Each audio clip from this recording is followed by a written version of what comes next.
here's what I was going to say. I just saw this video on YouTube. I didn't watch the whole video, but it's by the singer Bruno Mars, and the song was called 24 Karat, I think. It was very lavish, very extravagant video. Very catchy, of course, which is what I follow a lot of conspiracy theories, and this conspiracy theory is that these people, to get where they are, to get millions of views, to get millions of followers, to get top charts and Grammys and things, and lots of awards, they had to sell their soul, so to speak. And I actually remember hearing a pastor, Ihambe, Ehambe. Search that up, Pastor Ihambe, on I can't remember the lady's name. It was this lady whose Christian show, that he made a guest appearance on, and he was talking about getting lots of power and getting lots of things that you want for agreeing to quote unquote sell your soul, which just worshiping Lucifer. In the Bible, it does talk about Christ being tempted, and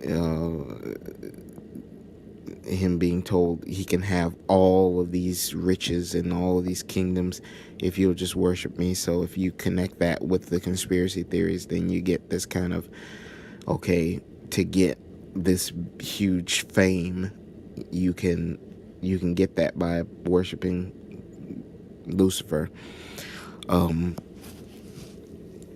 But anyway, the video is very lavish, and the song was very catchy, and you can find yourself humming it or singing it. And I think that's the point of it, that the tones and frequencies that they use to really kind of get to you, that really sound appealing. So before you know it, you're humming whatever the hook of the song is, and they hook you in. That's anyway. Something that I wanted to talk about, though, that I think I'm going to write a blog about this. In the video, you saw him dressed up in these, flashy attire, expensive clothes, and the jewelry, and the car that's custom, and it's real shiny and new looking, and all that stuff is fine. I mean, there's not much to it, meaning to it. It's really just your vanity, just you wanting to look appealing to the outside world. It makes you feel confident. I'm not talking about him personally, because I don't know him personally, but I mean the people that live like that want to get the real flashy, gaudy stuff. Even the basic things that some women do, wearing a lot of makeup and a lot of jewelry, revealing clothes, having their cleavages exposed very low, and all of these things. What is this for? What are you doing that for? And the people talk about self-confidence.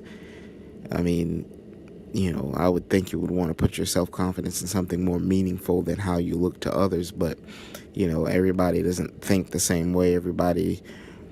Every blade of grass doesn't grow at the same rate. Every person doesn't have this real grasp on dignity and self-respect and self-worth. Some people equate their self-worth with their possessions. I see this a lot, especially among my own skin tone. I don't say my own people, because my people are human people. My people are indigo people. My people are empaths. My people are everyone born in my year, 83. But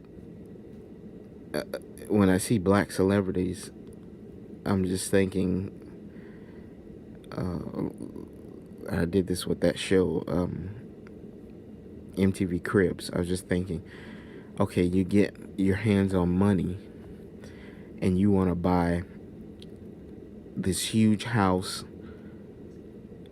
and all this custom stuff and all kinds of extravagance and these cars. That's the main thing with the black guys. It's cars, with expensive cars with the rims and the TV and the dashboard and the toilet in the back seat and all this crap. And it's just like, I gotta buy my mom a house and a car and everything like that. And I remember hearing Dick Gregory say, when you think of yourself, your person, as being very low, that's when you feel like you need to be extravagant with materialism. You need to get the custom car and the big house and everything, all the jewelry and the gold teeth and everything. So when you smile, you look like you really mean something. And it's a sad thing. It's an awfully sad thing. But instead of taking that money and just saying, let me do some investing, let me save, let me build, set myself up, using it right, you'll be set. I know for me, if I make it big, well, I shouldn't say if, when I become successful in endeavors, I will not be living like that.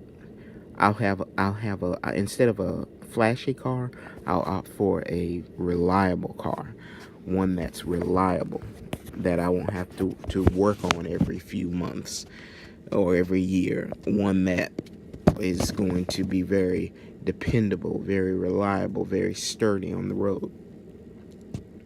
I have a house, nice house for myself and the person who will be with me.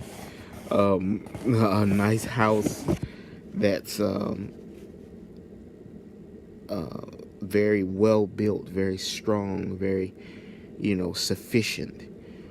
On me, my person, I don't wear jewelry, so I don't need anything but my wedding ring. That's the important one, if I have one. I say if I have one because if my wife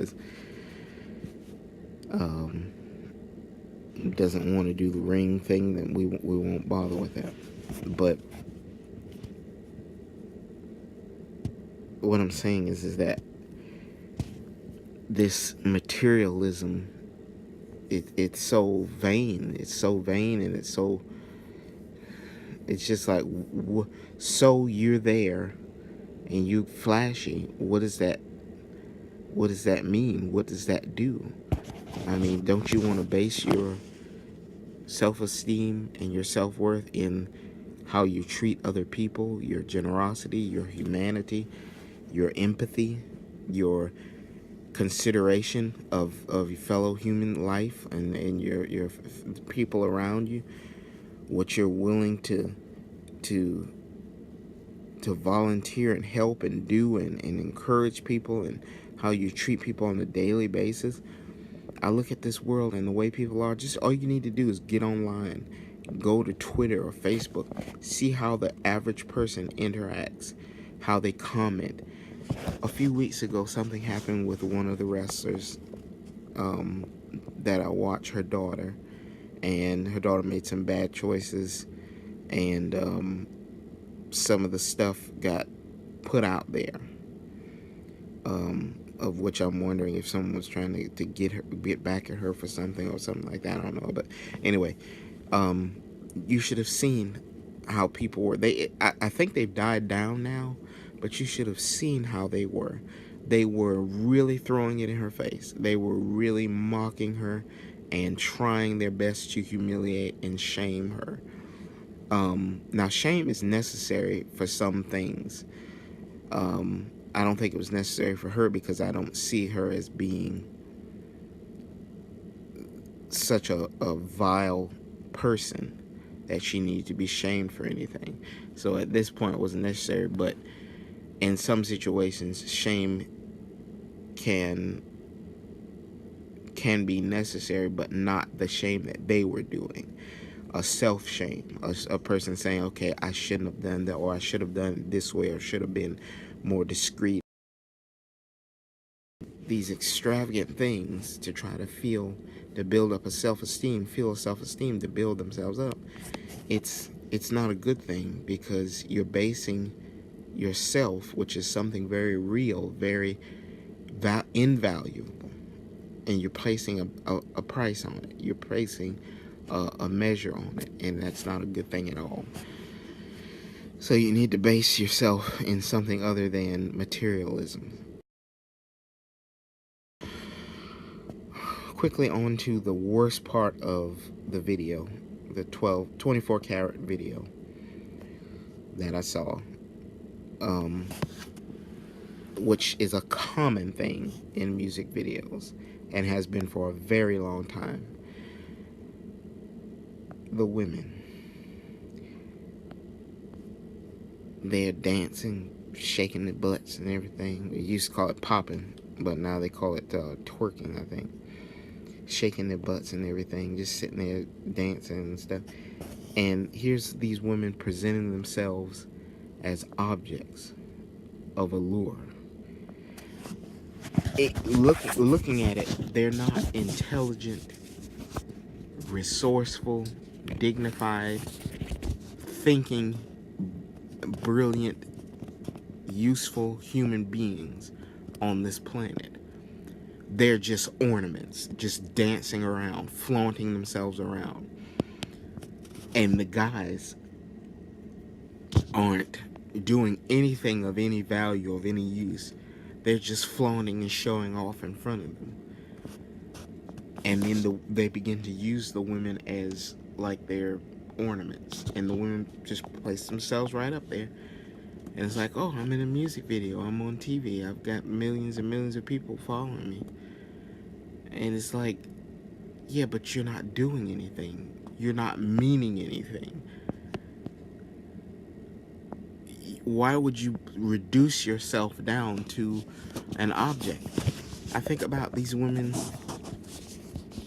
in strip clubs and things, and pornography and everything, and it's like, you really believe you're empowered?